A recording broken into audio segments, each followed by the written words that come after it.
আলহামদুলিল্লাহ আলহামদুলিল্লাহ ওয়াকাফা ওয়া সালামুন আলা ইবাদিহিল্লাযিনা ইসতাফা আম্মা বা'দ। দর্শক, আসসালামু আলাইকুম ওয়া রাহমাতুল্লাহি ওয়া বারাকাতুহু। প্রতিদিনের ন্যায় আজও আপনাদের সামনে চলে আসলাম পবিত্র মাহে রমজান উপলক্ষে জিবি টেলিভিশনের মাসব্যাপী ইসলামিক আলোচনা আলোকিত রমজান।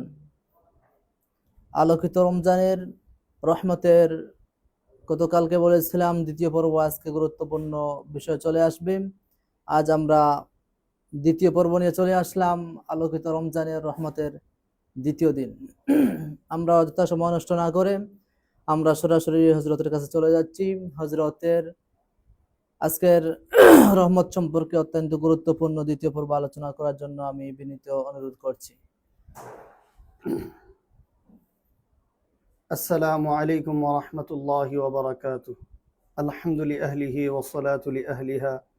أما بعد فأعوذ بالله من الشيطان الرجيم. بسم الله الرحمن الرحيم. وأقيموا الصلاة وآتوا الزكاة وأطيعوا الرسول لعلكم ترحمون. أما بعد. সম্মানিত দর্শক শ্রোতা, সর্বপ্রথম আমরা মহান রব্বুল আলামিনের দরবারে শুকর আদায় করছি যে আল্লাহ রাব্বুল আলামিন আমাদেরকে জিবি টেলিভিশনের মাসব্যাপী রমজান উপলক্ষে বিশেষ অনুষ্ঠান আলোকিত রমজানে দ্বিতীয় দিনের মতো উপস্থিত হওয়ার তৌফিক দিয়েছেন। এই জন্য রব্বুল আলামিনের দরবারে শুকর আদায় করছি, আলহামদুলিল্লাহ। আমরা গতকাল আলোকিত রমজানের প্রথম পর্ব রহমতের দিনগুলোতে কোন কোন আমলের মাধ্যমে আল্লাহ পাকের কাছ থেকে আমরা রহমত আর দয়া অর্জন করতে পারি এই সম্পর্কে চারটি বিষয়, চারটি আমল সম্পর্কে আলোচনা শুনছিলাম। ইনশাআল্লাহ আজকে বাকি 6টি আলোচনা সংক্ষেপে শোনার চেষ্টা করব। এমন 6টি আমলের কথা আমরা শুনব যে 6 আমলের মাধ্যমে আল্লাহ রাব্বুল আলামিন রহমতের দিনে আমাদেরকে রহমত করবেন, যে আমলের দ্বারা আল্লাহ পাকের কাছ থেকে রহমতের আশা করা যায়। 5 নম্বর একটা আমল হলো যে আমলের দ্বারা আল্লাহ রাব্বুল আলামিন বান্দার উপর দয়া করেন। এই রকম আমল হলো সময় মতো নামাজ আদায় করা আর যাকাত প্রদান করা। এই সম্পর্কে আল্লাহ রাব্বুল আলামিন সূরাতুন নূরের 56 নম্বর আয়াতে ইরশাদ করেন, ওয়া আকিমুস সালাতা ওয়া আতুজ যাকাতা ওয়া আতিউর রাসূলা লাআল্লাকুম তুরহামুন। তোমরা সময় মতো নামাজ আদায় করো, যথাযথভাবে নামাজ তোমরা আদায় করো এবং যাকাত প্রদান করো, রসুলের অনুসরণ করো, লাআল্লাকুম তুরহামুন, নিশ্চিত তোমাদের উপর আল্লাহ রাব্বুল আলামিন দয়া করবেন, তোমাদের উপর দয়া করা হবে। আমরা এই আয়াতে কারিমা থেকে বুঝলাম, যদি কোনো বান্দা নামাজকে গুরুত্বের সাথে আদায় করে, যাকাত প্রদান করে, তাহলে আল্লাহ রাব্বুল আলামিন এই আমলের বদৌলতে বান্দার উপর দয়া করেন। বলছিলাম রহমতের দিনগুলোতে আল্লাহ পাকের কাছ থেকে দয়া পাওয়ার এগুলো ওসিলা। এই আমলগুলোর মাধ্যমে বান্দা আল্লাহ পাকের কাছ থেকে দয়ার ব্যবস্থা গ্রহণ করে, যেন কিভাবে রব্বুল আলামিনকে রাজি করা যায়, খুশি করা যায়।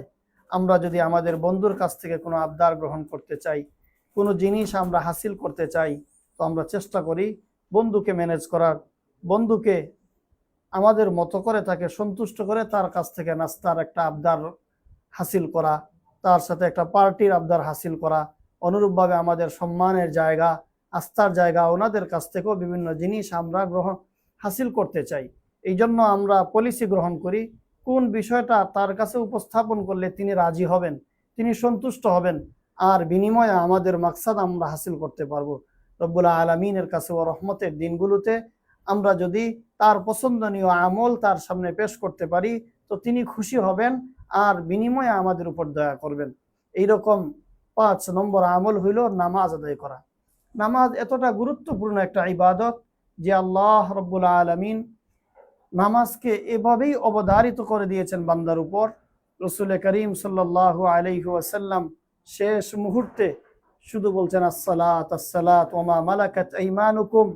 এই শব্দের ভিতরে আল্লাহ রাব্বুল আলামিনের শ্রেষ্ঠ পয়গম্বর, আমাদের সরদার, আমাদের নবী শেষ মুহূর্তে 2টি বিষয়কে গুরুত্ব দিয়ে গেছেন। একটা হলো আল্লাহ পাকের হক, আসসালাত বলে আল্লাহ পাকের হকের দিকে ইঙ্গিত করেছেন, ওমা মালাকাত আইমানুকুম বলে বান্দার হকের দিকে ইঙ্গিত করেছেন। রসুল শেষ মুহূর্তে নামাজের গুরুত্ব দিয়েছেন। শরীয়তের ভিতরে মাসআলা আসছে, কোনো মানুষ যদি সমুদ্রে হাবুডুবু খাইতে থাকে, তার শ্বাস প্রশ্বাস বের হওয়ার উপক্রম এই মুহূর্তেও নামাজের সময় যদি হয়ে যায়, তার উপর নামাজ পড়া ফরজ। এমনকি যদি গর্ভবতী মায়েদের সন্তান প্রসব হয়, এখনো পুরা সন্তান দুনিয়াতে ভূমিষ্ঠ হয় নাই, কিছু ভূমিষ্ঠ হয়েছে, বেশি অংশ এখনো মায়ের পেটের ভিতরেই রয়ে গেছে, এমন অবস্থায় যদি কোনো মার উপর নামাজে রক্ত হয়ে যায়, এই মার জন্য শরীয়ত নামাজ মওকুফ করে নাই, মাপ দেয় নাই, নামাজ পড়তে হয়। অনুরূপভাবে যুদ্ধের ময়দানেও নামাজ মাপ নেই, যুদ্ধের ময়দানেও নামাজ পড়তে হয়। তো আমি বুঝাইতে চাচ্ছি এই কথা, নামাজ অত্যন্ত গুরুত্বপূর্ণ একটা আমল। এই আমলের মাধ্যমে রহমতের দিনে আল্লাহ পাকের কাছ থেকে রহমতের আশা করা যায়। আমাদের সমাজে কিছু বা এইরকম কথা বলেন যে নামাজ না পড়লে কি হবে, আমার ইমান মজবুত আছে, আল্লাহ ইয়াজুবিল্লাহ।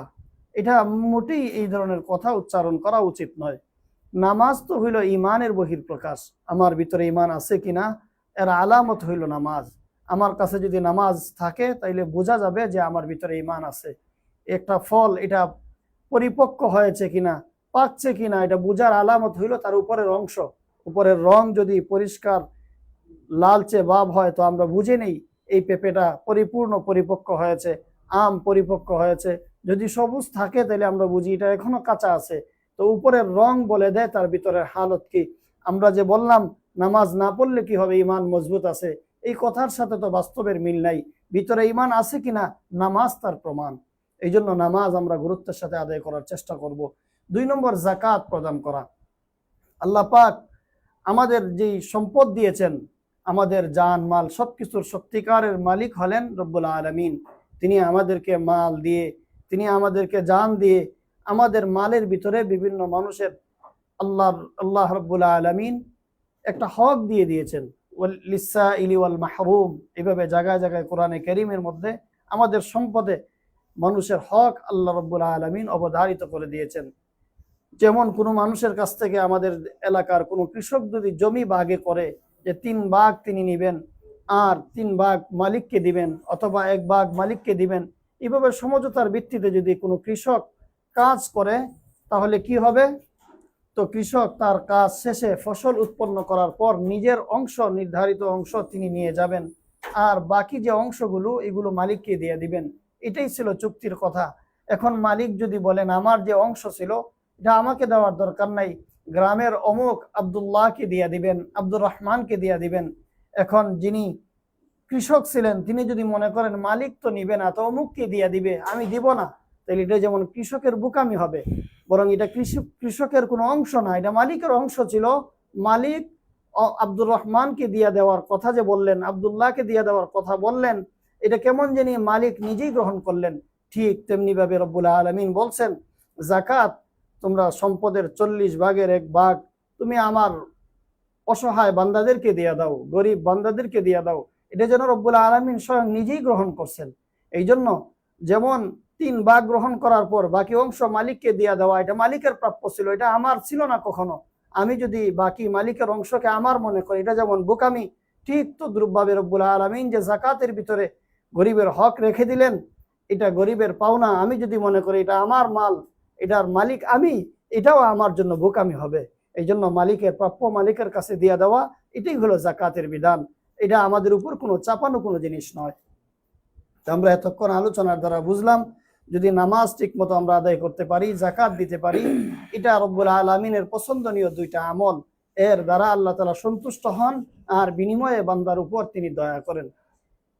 আমরা নামাজকে সময় মতো আদায় করি না, অথচ রহমতের আশা করি, কিভাবে এটা সম্ভব? আমরা নামাজকে গুরুত্বের সাথে জামাতের সাথে আদায় করি না, রহমতের আশা করি, কিভাবে এটা সম্ভব? আমরা নামাজের সময় ঘুমিয়ে পড়ি, ফজর কাজা করি, অথচ রব্বুল আলামিনের কাছে রহমতের আশা রাখি, এটা কিভাবে সম্ভব? এই জন্য আমাদের উচিত যে নামাজকে যথাযথভাবে আদায় করা, সময় মতো আদায় করা। কোরআনে কারীমে বলছেন আল্লাহ রাব্বুল আলামিন, ইন্নাস সালাতা কানাত আলাল মুমিনিনা কিতাবাম মাওকুতা। আল্লাহ রাব্বুল আলামিন মুমিনের উপর নির্ধারিত সময়ে নামাজকে ফরজ করে দিয়েছেন। এই জন্য রব্বুল আলমিনের সবচেয়ে পছন্দনীয় একটা আমল হইল নামাজ। আমরা নামাজকে সময় মতো আদায় করে, জাকাতকে যথাযথভাবে আদায় করে রব্বুল আলমিনের সন্তুষ্টি অর্জনের মাধ্যমে রহমত যেন হাসিল করতে পারি। আল্লাহ রাব্বুল আলামিন তৌফিক দান করুন। 6 নম্বর আমল, রহমতের দিনে যে আমলের দ্বারা বান্দা আল্লাহ রাব্বুল আলামিনকে সন্তুষ্ট করতে পারে এবং বিনিময়ে আল্লাহ রাব্বুল আলামিন বান্দার উপর দয়া করবেন, এইরকম আমল হইল রসুল করিম সাল্লাল্লাহু আলাইহি ওয়াসাল্লামের অনুসরণ। এই সম্পর্কে সূরা আলে ইমরানের 132 নম্বর আয়াতে আল্লাহ বলেন, ওয়া আতিউল্লাহ ওয়ার রাসূল লাআল্লাকুম তুরহামুন। হে দুনিয়ার বান্দারা, তোমরা আল্লাহ এবং তার রাসূলের অনুসরণ করো, নিশ্চিত তোমাদের উপর দয়া করা হবে।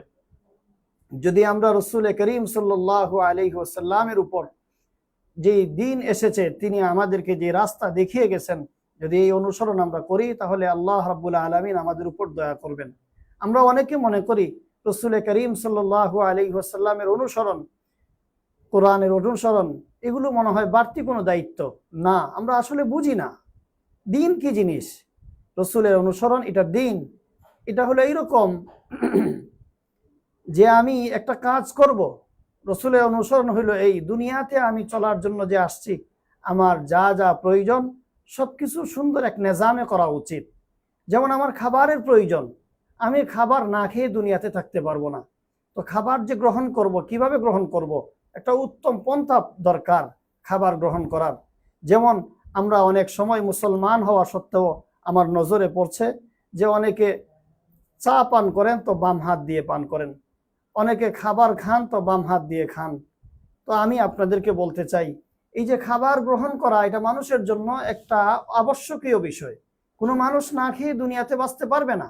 দিন হলো এই জিনিস, রসুলের অনুসরণ হলো এই জিনিস যে আমি আমার খাবার খাবো, এটার দুইটা সূরত হইতে পারে। আমি আমার বাম হাত দিয়েও খেতে পারি, ডান হাত দিয়েও খেতে পারি। যদি ডান হাত দিয়ে আমি খাই তাহলে আমার এই খাওয়া এটা রসুলের অনুসরণ হবে এবং এটা দিন হবে। আর যদি বাম হাত দিয়ে আমি খাবার খাই তো আমার এইটা রসুলের অনুসরণ হবে না এবং এটা দিন হবে না। এটাই তো দিন। আমি ঘর থেকে বের হব তো বাম পা দিয়ে যদি বের হই, এটা হবে রসুলের অনুসরণ, হয়ে যাবে দিন, ইবাদত। আর যদি ডান পাও দিয়ে বের হই তো এটা রসুলের দিনের অনুসরণ না। আবার ঢুকার ক্ষেত্রে যদি আমি ডান পাও দিয়ে ঢুকি, এটা হবে রসুলের অনুসরণ, হয়ে যাবে ইবাদত। এইভাবে প্রত্যেকটা জিনিস। আমি যখন ঘুমাবো, মানুষের ঘুম ছাড়া মানুষের দুনিয়াতে বেঁচে থাকা মুশকিল। সুতরাং আমি যদি ঘুমাইতে চাই তো ঘুমানোর একটা পন্থা আছে, উত্তম পন্থা। রসুল করিম সাল্লাল্লাহু আলাইহি ওয়াসাল্লাম যেভাবে ঘুমিয়েছেন, ডান কাঁধে ঘুমিয়েছেন, এভাবে ডান দিকে ফিরে যদি আমি ঘুমাই তো রসুলের তরিকা অনুযায়ী, সুন্নত তরিকায় যদি আমি ঘুমাই তো আমার ঘুমও হবে এবং এটা রসুলের অনুসরণ হবে, দিন হবে। আর আমার এই কাজগুলো আল্লাহ রাব্বুল আলামিনের পছন্দনীয় হবে, বিনিময়ে তিনি আমার উপর দয়া করবেন। তো 6 নম্বর রহমত পাওয়ার যে মাধ্যম, সেটা হলো রসুল করিম সাল্লাল্লাহু আলাইহি ওয়াসাল্লামের অনুসরণ। আর এই অনুসরণটা এটা বাড়তি কোনো কাজ না, বাড়তি কোনো জিনিস না। আমার দৈনন্দিন জীবনে যত কাজ আছে সবগুলোই নবীজি সাল্লাল্লাহু আলাইহি ওয়াসাল্লাম করে গেছেন। তো তার দেখানো পথ, তার দেখানো তরিকায় যদি আমি করি, এটাই হবে রসুলের অনুসরণ, এটাই হবে আমার ইবাদত। এর জন্য বাড়তি কোনো পেরেশানির প্রয়োজন নেই। যেমন খাবার খেতে বসছি তো খাবারের দোয়া পড়ব, রাস্তা দিয়ে হাঁটতেছি তো নজরকে হেফাজত করব, নিচের দিকে চেয়ে চেয়ে যদি আমি হাঁটি এবং ঝুঁকে ঝুঁকে হাঁটি তো আমার হাঁটাটাও হবে ইবাদত। আমি যখন কারোর সাথে কথা বলবো তো কথা বলার আদব যখন রক্ষা করব, আমার কথা বলাটাও হবে ইবাদত। অনুরূপভাবে আমি যখন কারোর সাথে যদি দিনের ব্যাপারে কেউ দিন অমান্য করলো, তার সাথে যদি আমি রাগ করি দিনের খাতিরে, আমার রাগটাও হয়ে যাবে ইবাদত। সুবহানাল্লাহ। রসুল করিম সাল্লাল্লাহু আলাইহি ওয়াসাল্লাম হাদিস শরীফ ইরশাদ করেন, মান আহাব্বা লিল্লাহি ওয়া মানআ লিল্লাহি ওয়া আবগাদা লিল্লাহি ফাকাদ ইসতাকমালাল ঈমান। কেউ যদি কাউকে মহব্বত করে, এটা আল্লাহর জন্য করে, কারোর সাথে শত্রুতা পোষণ করে আল্লাহর জন্য করে, কাউকে কোনো কিছু ওয়া আতা লিল্লাহি, কাউকে কোনো কিছু দান করে তো আল্লাহর জন্য করে, ওয়া মানআ লিল্লাহি, কাউকে কোনো কিছু থেকে বারণ করে, দিতে চায় না, এটাও আল্লাহর জন্য করে, ফাকাদ ইসতাকমালাল ঈমান, তাহলে ওই বান্দার ঈমান পরিপূর্ণ হয়ে গেল। সুবহানাল্লাহ। তাইলে কাউকে কোনো কিছু দেওয়া এটাও রসুলের অনুসরণ, না দেওয়া এটাও রসুলের অনুসরণ। যদি এইরকম আমরা খুঁজে খুঁজে জীবন চালাই তো আমার এটা হবে রসুলের অনুসরণ এবং এটা হবে আল্লাহর পছন্দনীয় আমল, বিনিময়ে আমি আপনি হাসিল করবো আল্লাহ পাকের দয়া। 7 নম্বর যে জিনিস যার মাধ্যমে আমরা আল্লাহ পাকের দয়া অর্জন করতে পারি সেটা হলো কোরআনে কারীমের যত নিয়ম বিধিবিধান আছে এগুলোকে অনুসরণ করা। তো কোরআনে কারীমের বিধিবিধান এটা কি, এটাকে বোঝানোর জন্য সহজে আপনাদের খেদমতে একটা উদাহরণ পেশ করি। আমরা যে এই যে আমার হাতেও একটা মোবাইল আছে, এই মোবাইলটা যিনি আবিষ্কার করেছেন তিনি মোবাইল আবিষ্কার করার পর একটা ক্যাটালগ দিয়েছেন। এই মোবাইলটা কিভাবে চালু করা যায়, কখনো যদি লক হয়ে যায় এটাকে কিভাবে আনলক করা হবে, এবং কোনো অপশন যদি সমস্যা হয় কিভাবে সমাধান হবে, যিনি আবিষ্কারক তিনি একটা নিয়ম বলে দিয়েছেন। সুতরাং কোনো মানুষ যদি কোনো মোবাইলের সমস্যার সম্মুখীন হয় তো তিনি এই মোবাইলের সমাধান করার জন্য নিজে ব্যক্তিগতভাবে কোনো কিছু করতে চাইলে সমাধান খুঁজে পাবেন না, বরং যিনি আবিষ্কার করেছেন তার একটা নিজাম আছে, নিয়ম আছে, নীতি আছে। তিনি তার এই প্রত্যেকটা মোবাইলের সাথে যে ক্যাটালগ দেওয়া থাকে এর ভিতরে তিনি নিয়ম নীতি বলে দেন। তো এই নিয়ম নীতি এটা যিনি ব্যবহার করবেন মোবাইলটা তার সুবিধার জন্য দেওয়া হয়েছে, এটা তার উপর কোনো চাপানো কোনো জিনিস না। তো কেন তার দেওয়া নিয়ম মানতে হবে? কারণ তিনি এর আবিষ্কারক, তিনি যতটুকু জানেন পৃথিবীর আর কোনো আবিষ্কারক এই মোবাইল সম্পর্কে এর চেয়ে ভালো জানে না। এই জন্য তার দেওয়া জিনিস তার নীতি অনুযায়ী যদি ব্যবহার করি তো মোবাইল থেকে আমি সর্বোচ্চ ফায়দা অর্জন করতে পারবো। ঠিক তদ্রুপ ভাবে আল্লাহ রাব্বুল আলামিন আসমান বানিয়েছেন, জমিন বানিয়েছেন, তিনি আমাকে বানিয়েছেন, আপনাকে বানিয়েছেন, পৃথিবীর সবকিছু তার সৃষ্টি, তিনি সবকিছু সৃষ্টি করেছেন আপনার আমার উপকারের জন্য। এরপর আল্লাহ রাব্বুল আলামিন এই সব কিছু থেকে কিভাবে আমরা ফায়দা হাসিল করব এর জন্য একটা ক্যাটালগ দিয়েছেন। এই ক্যাটালগের নামই হলো আল কোরআন। সুবহানাল্লাহ। সুতরাং মোবাইল থেকে যদি মোবাইলের আবিষ্কারকের নিয়ম লঙ্ঘন করে ফায়দা না নেওয়া যায় তো যিনি আহকামুল হাকিমিন, যিনি সবকিছুর সৃষ্টিকর্তা, যিনি সবকিছু নিয়ন্ত্রণ করেন, তো তার দেওয়া নিয়ম ছাড়া পৃথিবীতে জমিন থেকে আমি কিভাবে উপকৃত হব, আসমান থেকে কিভাবে উপকৃত হব, কিভাবে আমরা আমাদের পরিবার থেকে উপকৃত হব, কিভাবে আমার সম্পদ থেকে উপকৃত হব, কিভাবে আমাদের দৈনন্দিন জীবনের যত কিছু প্রয়োজন হয় এগুলো থেকে কিভাবে উপকৃত হব তার নিয়মকে লঙ্ঘন করে, এগুলোর সব নিজাম তিনি দিয়েছেন যেভাবে আমার কল্যাণে আসে। এটা কি কোরআনের ভাষায় বলা হয় কোরআনের বিধান মানা আর নিষেধগুলো বর্জন করা। এটা ভিন্ন কোনো চাপানো জিনিস না।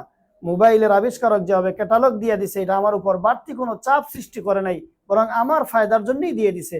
তো আল্লাহ রাব্বুল আলামিন এভাবে তিনি আমাকে আপনাকে যে ক্যাটালগ দিলেন এই ক্যাটালগ এর নাম হইল কোরআন। এই কোরআনকে যখন আমরা মানব তো কোরআনকে মানার দ্বারা আমাদের জীবন সুন্দর হবে আর আল্লাহ পাক রাজি হয়ে যাবেন, বিনিময়ে আমাদের উপর তিনি দয়া প্রকাশ করবেন, তিনি আমাদেরকে দয়া করবেন। 8 নম্বর যে একটা আমল, যে আমলের দ্বারা আমরা উপকার হাসিল করতে পারি এটা হলো কোরআনে কারীমের তিলাওয়াত শ্রবণ করা।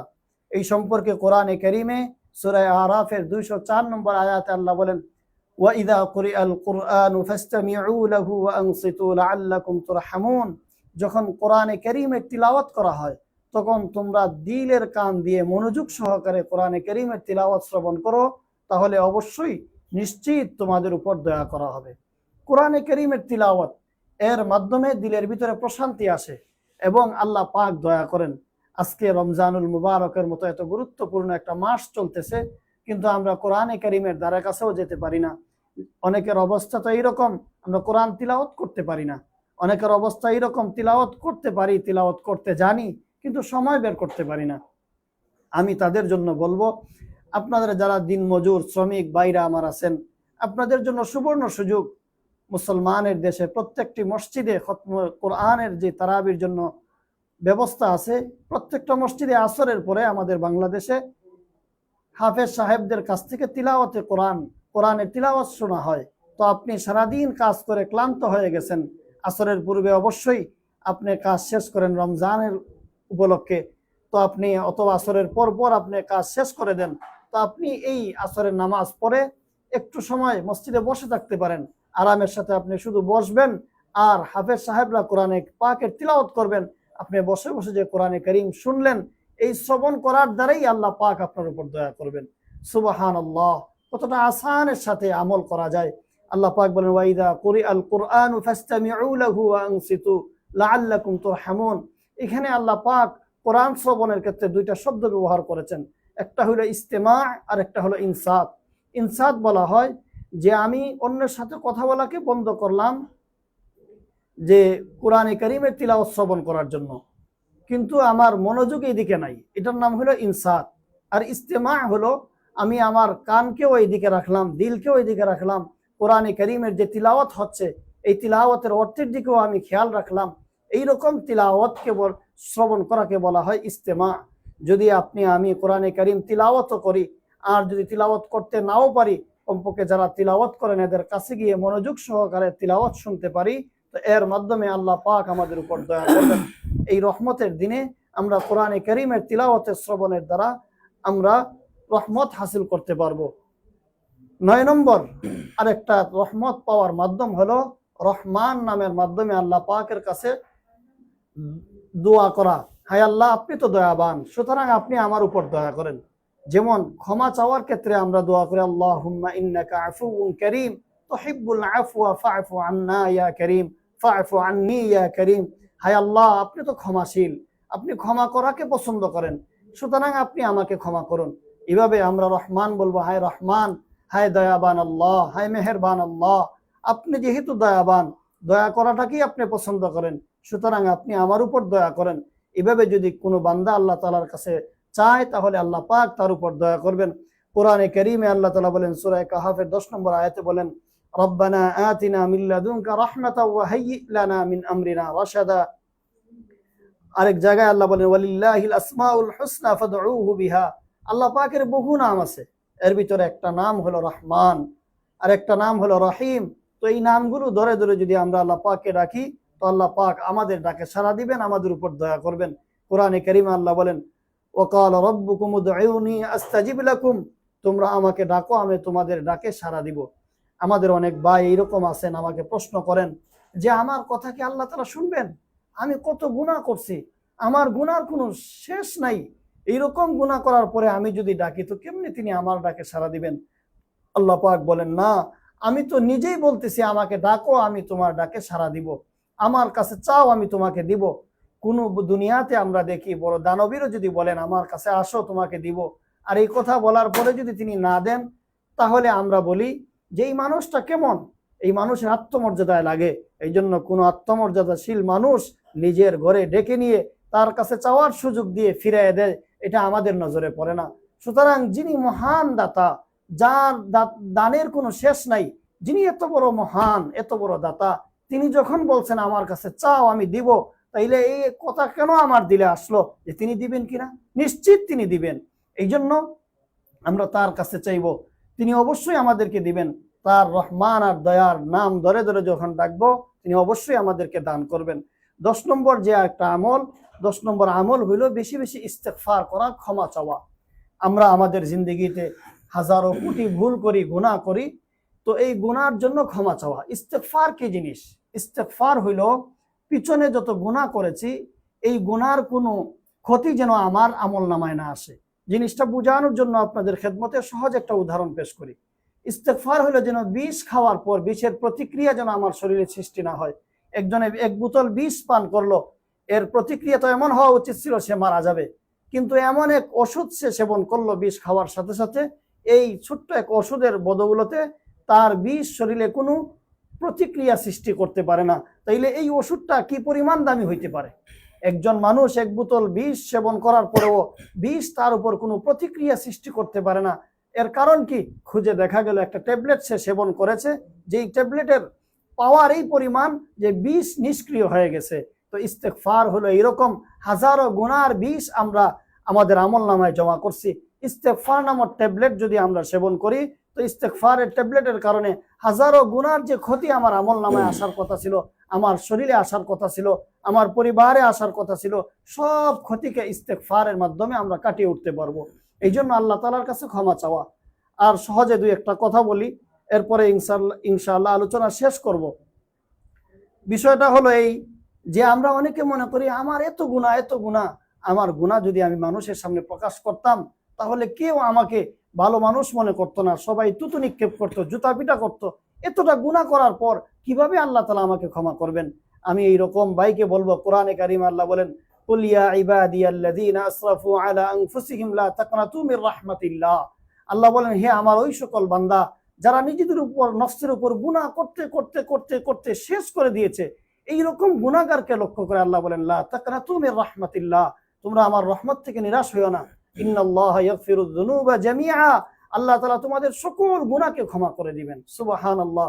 এই আয়াতে আল্লাহ পাক আমাদের দেশের শ্রেষ্ঠ বুজুর্গ হযরত হাফিজজি রাহিমাহুল্লাহু তাআলাকে লক্ষ্য করে বলেননি, আমাদের চকরিয়ার হযরতকে লক্ষ্য করে বলেননি, নুরউদ্দিন গহরপুরীকে লক্ষ্য করে ডাক দেননি, বরং এইরকম মানুষকে বলছেন যারা সারা জিন্দেগি ভর বেবিচারে লিপ্ত, যারা জিন্দেগি ভর মদের আড্ডায় জীবন কাটিয়ে দিছে, যারা জিন্দেগি ভর সুদের ব্যবসায় ছিল, যারা জিন্দেগি ভর ঘুষের কারবারে ছিল, এইরকম মার্কা মারা পাপীদেরকে লক্ষ্য করে আল্লাহ বলেন, হে আমার বান্দারা, যারা নিজেরাই নিরাশ হয়ে গেছো গুনাহ করতে করতে, তোমরা লা তাকনাতু মির রাহমাতিল্লাহ, আমার দয়া থেকে নিরাশ হইও না। আর রমজানের এই প্রথম রহমতের দিনগুলো চলতেছে, তিনি যখন আমাদেরকে ডাক দিলেন, তার রহমত থেকে নিরাশ হইতে নিষেধ করলেন, তখন আমরা তার কাছে চাওয়া থেকে কেন আমরা নিরাশ হব? তার কাছে ক্ষমা চাইতে তো আমাদের কোনো বাধা থাকার কথা না। আমি আরেকটা কথা আপনাদেরকে জিজ্ঞাসা করতে চাই, যেই ভাইয়ের দিলে এই কথা আসছে যে আমার গুনাহকে আল্লাহ মাফ করবেন, এটা শয়তানের কুমন্ত্রণা। আমি আপনাকে জিজ্ঞাসা করি, আপনার গুনার পরিমাণ কি? আপনার গুনার পরিমাণ কি আমাদের গোলাপগঞ্জ এই থানার সমান? আপনি যদি বলেন না আরো বেশি, তো আমি বলবো সিলেট বিভাগ। আপনি যদি বলেন না আরো বেশি, আমি বলবো গোটা বাংলাদেশ। আপনি বলবেন আরো বেশি। আমি এইভাবে আপনাকে প্রশ্নই করতে থাকবো। এক পর্যায়ে যদি বলি আসমান জমিন যা কিছু আছে সবকিছু আপনার গুনায় ভরপুর, যার তুলনা আপনি দিতে পারতেছেন না। আপনি যদি বলেন হ্যাঁ আমার গুনাহ এইরকম, আমি পাল্টা আপনাকে জিজ্ঞেস করতে চাই, এবার বলেন তো রব্বুল আলামিনের মাগফিরাত, তিনি যে গফফার, তিনি যে গফুর, তিনি যে সীমাহীন ক্ষমাশীল, তার ক্ষমার পরিমাণটা কত? তার ক্ষমার পরিমাণ কি আপনার গুনার সমান? আপনি অবশ্যই বলবেন না, তার ক্ষমার সাথে আমার গুনার তো কোনো তুলনাই হয় না। তাইলে যিনি এতটা সীমাহীন ক্ষমাশীল, যিনি এত বড় ক্ষমাশীল, তার সামনে আপনার এই গুনাহ নিয়ে আপনি নিরাশ হওয়ার কি আছে? এই জন্যই রব্বুল আলামিন বলেন লা তাকনাতু মির রাহমাতিল্লাহ, আমার দয়া থেকে তোমরা নিরাশ হয়ো না, আমার কাছে ইস্তেগফার করো, নিজের ভুলের জন্য ক্ষমা চাও, তো আমি রব্বুল আলামিন তোমার উপর খুশি হব, আর আমার রহমত দিয়া তোমাদের জিন্দেগির সমস্ত গুনার ময়লাকে পাক সাফ করে তোমাকে পবিত্র করে দিব। এই জন্য রহমতের এই দিনগুলোতে যেই 10টা আমলের আলোচনা আমরা 2 দিনে শুনলাম, এগুলো করার চেষ্টা করি। ইনশাআল্লাহ আল্লাহ পাক আমাদেরকে তার রহমত দিয়া মালামাল করে দিবেন, আমাদের দুনিয়া আখিরাতকে তিনি সুন্দর করে দিবেন। আল্লাহ পাক আমাদেরকে আমলগুলো করার তৌফিক দান করুন। আমিন। ওয়া আখিরু দাওয়ানা আলহামদুলিল্লাহি রাব্বিল আলামিন। আলহামদুলিল্লাহ, আমরা সুন্দর আলোচনা শুনছি। যদি হযরত আমাদের সামনে সংক্ষিপ্ত আকারে যদি বর্তমান সমাজের যে প্রচলিত কয়েকটা মাসলার উপর, যেমন অনেকে প্রশ্ন করে যে হুজুর ইনজেকশন দিলে কি রোজা নষ্ট হয়ে যাবে, আবার অনেকে প্রশ্ন করে যে হুজুর যদি কোনো মা যদি সন্তানদেরকে দুধ পান করে তাহলে কি তার রোজা কি নষ্ট হয়ে যাবে, এই সম্পর্কে দুই একটি সংক্ষিপ্ত মাসলা বললে আমরা উপকৃত হইতাম। মাশাআল্লাহ, জরুরি 2টি প্রশ্ন করেছেন। একটা হলো অনেক মা বোন দুধের শিশুকে দুধ পান করান, তো দেখা যায় শিশু বাচ্চা দুধ ছাড়া বিকল্প কোনো খাবার গ্রহণ করে না, তার বেঁচে থাকাই হলো মায়ের দুধের উপর। কিন্তু রোজা রাখলে শিশু মায়ের কাছ থেকে পর্যাপ্ত পরিমাণের খাবার পায় না, দুধ পায় না। যদি রোজা রাখেন তো এই শিশুর কষ্ট হয়, তার জীবনের জন্য হুমকি, তার রোগের সম্ভাবনা, তার জানের জন্য ক্ষতি হয়। যদি বাস্তবিক পক্ষে এইরকম হয়, তাহলে শরীয়ত এই মাকে রোজা উপস্থিত সময় না রেখে পরবর্তীতে কাজা করার সুযোগ দিয়েছে। যদি বাস্তবিক পক্ষে কোনো ডাক্তার বলে আপনার ছেলে যদি এইভাবে দুধ না খেয়ে থাকে তাহলে তার ক্ষতি হবে, এই মায়ের জন্য রোজা না রাখার সুযোগ আছে এবং এই রোজা পরবর্তীতে তিনি কাজা করবেন।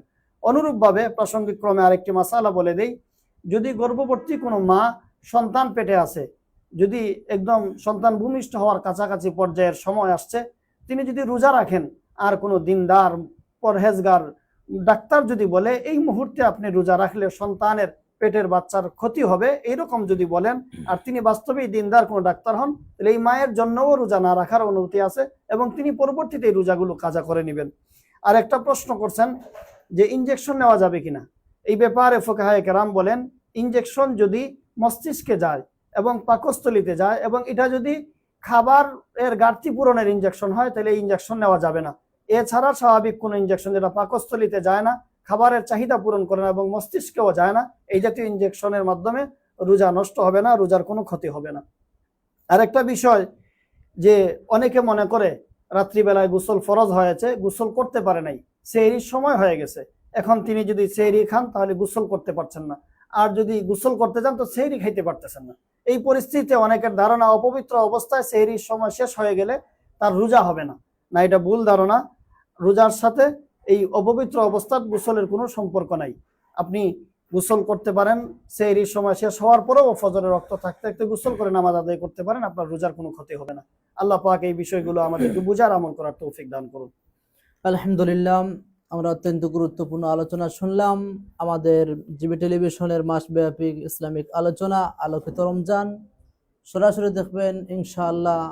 তৃতীয় পর্ব আগামীকাল রাত 10টা 30 ইনশাআল্লাহ। আসসালামু আলাইকুম ওয়া রাহমাতুল্লাহি ওয়া বারাকাতুহু।